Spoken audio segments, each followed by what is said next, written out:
everyone. I am here today to talk through Amber O'Connor's essay and show us some ways that we can have it be a helpful tool for thinking about the research paper and how to maybe approach ideas, how to maybe work with sources. What can we do when we're looking at food as a communication object in a communication class? That's a valid question, and this video may not give you the definitive answer, but this provides a few different frameworks for how we can think about food and communication working together as something that we can use all of these tools to kind of unpack. So I want to start out by sharing a passage from this book that I like it very, very much. It is Together, The Healing Power of Human Connection in a Sometimes Lonely World by Dr. Vivek H. Murthy, and he was the 19th Surgeon General of the United States, so under former President Obama's administration. In the beginning of the book, there is a section on the evolution of loneliness. So what does loneliness have to do with human evolution? Allow me a passage.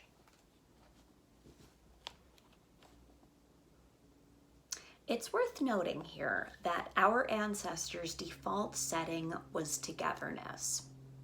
Anthropologists estimate that hunter-gatherers spent about 1/3 of their time working, 1/3 socializing and playing with their kids, and 1/3 sleeping.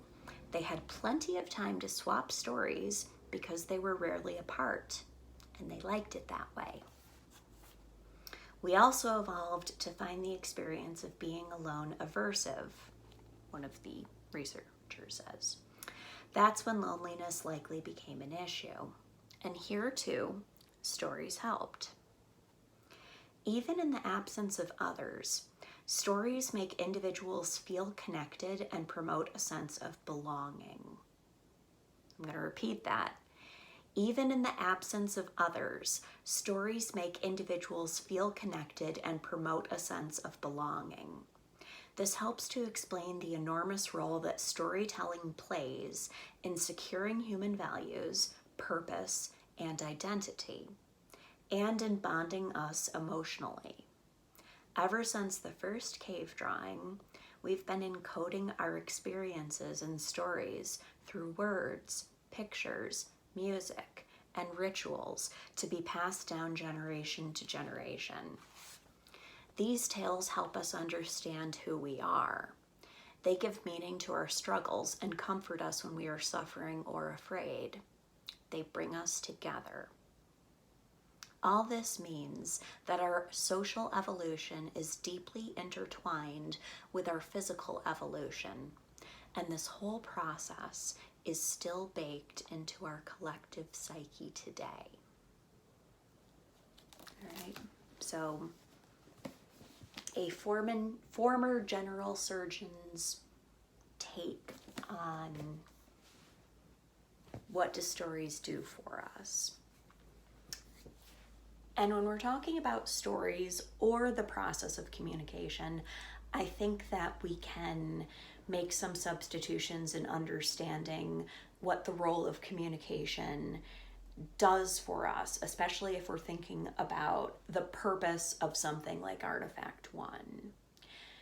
If we have evolved to be social beings who are contingent, dependent, somehow intertwined with storytelling, then when we come together to make something like our literary map, we're doing something that we're almost predisposed to do.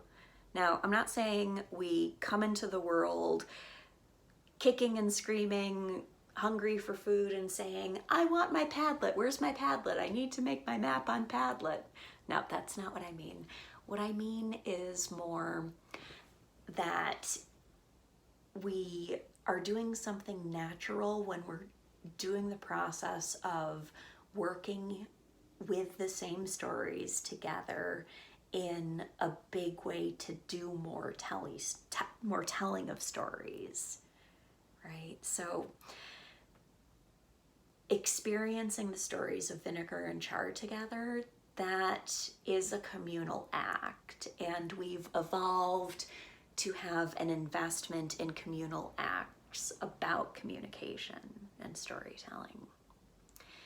And so experiencing those stories together, that is something that is hypothesized as a natural part of what humans have been evolved to do, to experience stories together.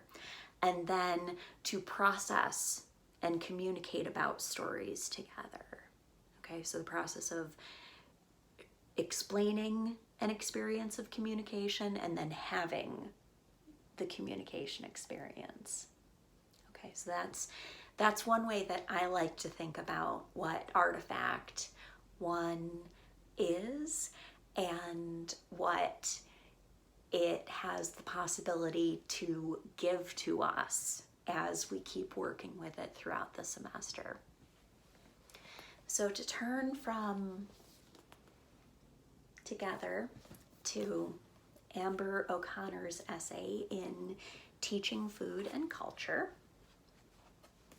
Chapter 11, Teaching Communication with Language and Food.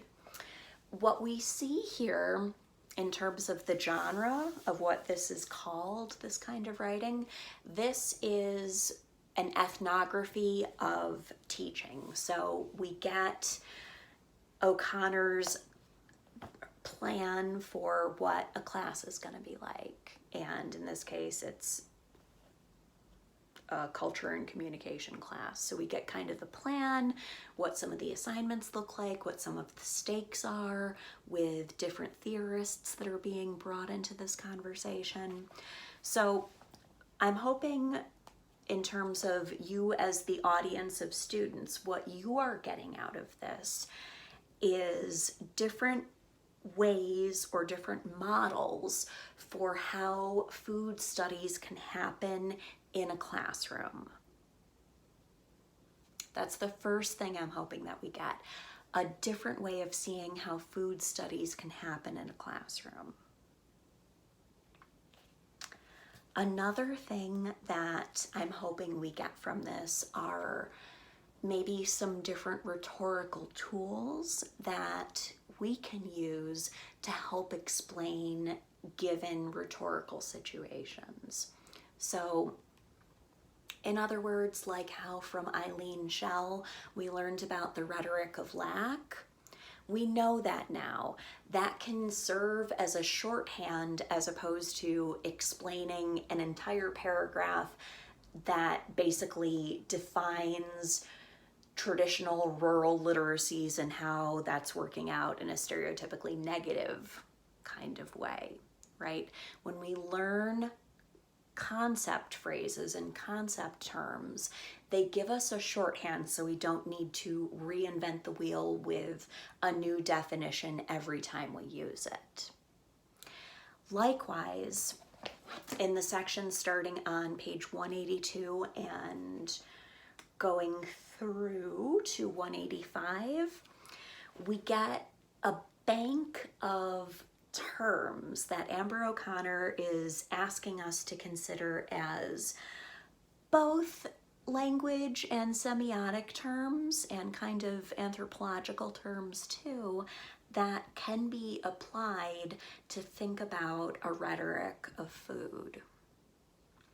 So the first example that, well, not the first example, the first example on 183 that we get is the idea of a lingua franca, so a common language. That's a term from semiotics and communication that's just referring to what's the common language that a given speech group uses. And if we're talking about lingua franca for our particular class, we would go with categories like English, because it's kind of a requirement to have awareness of English to be in this class. Other things at this point, we're hoping to have a lingua franca for these different concepts from when we started with the artist statement, right? Because these are the concepts that we're going to be working with for Artifact 2, Artifact 3, and the final portfolio. So having a literacy, go back to this video if you need to, having a literacy of these things is part of, hopefully, our class's lingua franca. Now, if we think about a lingua franca in terms of that concept for food, this might be a funny example that some of us have spoken about in office hours. If you haven't made it in for this, it's okay, don't worry. We've talked in office hours about whether cereal is a soup, and if soup can ever be cereal, right?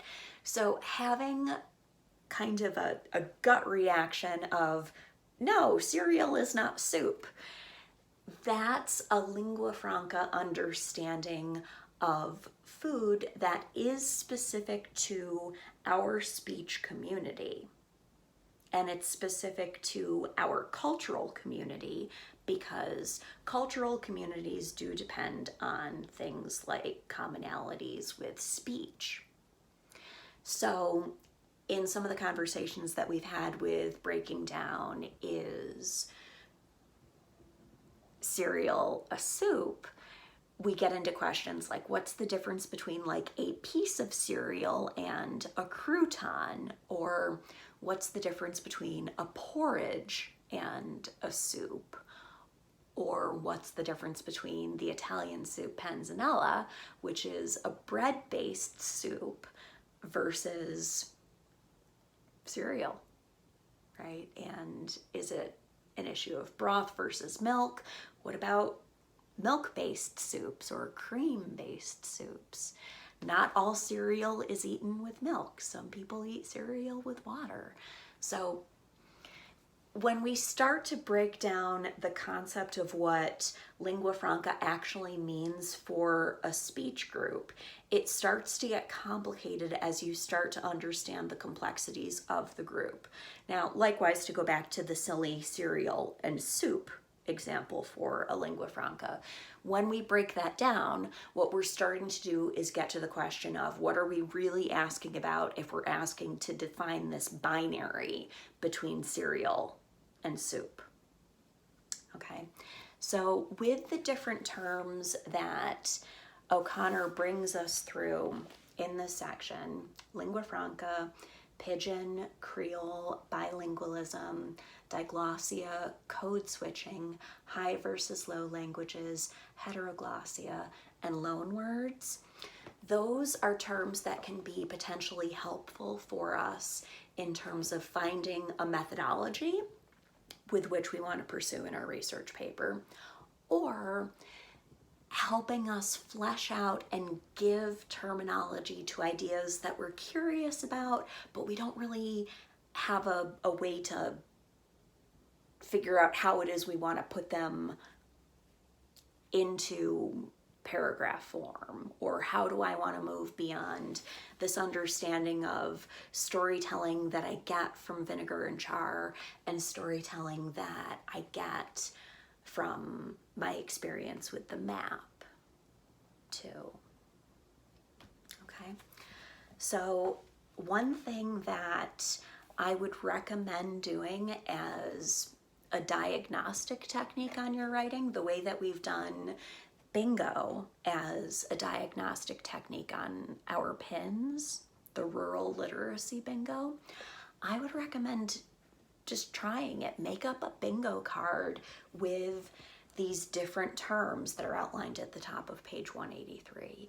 And as you're going through your research, as you're going through your proposal, as you're moving through your project drafts, as you're looking at your sources, play bingo with them. Okay, ask, am I looking at things that are operating in terms of food as code switching? Can I smudge out spots there? Or am I smudging out spots that are more about bilingualism or diglossia, right? So it's something that you can do as a tool for yourself to get an awareness of what it is that you're really doing when you're coming up with your research questions and when you're finding information that is interesting to you. If you're having trouble figuring out how to organize it, make a bingo diagnostic. And if a pattern emerges, fantastic. See what you have there and go with it. If nothing is coming out of it, maybe that's something we want to talk about in office hours, or maybe that's not something that is necessarily applicable for the kinds of questions you are asking. I would hedge a bet that most everything that people are looking at for topics in the proposals would benefit from a careful consideration of how do these language terms help us understand the way that food is acting as a communication tool, not just between different groups or between different time periods or between different geographic locations, but how food is operating as a piece of actual human communication in the same way that it is perhaps proposed here that human communication is dependent on storytelling. Perhaps there is a way to imagine that human communication is dependent on the communication that we do with food. I don't know. I think that there's value in pursuing that question, and people like Amber O'Connor have given us an incredibly detailed way of understanding that process. So those are my thoughts on the value and ability that we're given from this reading. If you have any questions about what's going on, send me a message and we'll either set up a time to talk or I will hopefully see you in office hours. All right, that's all for now.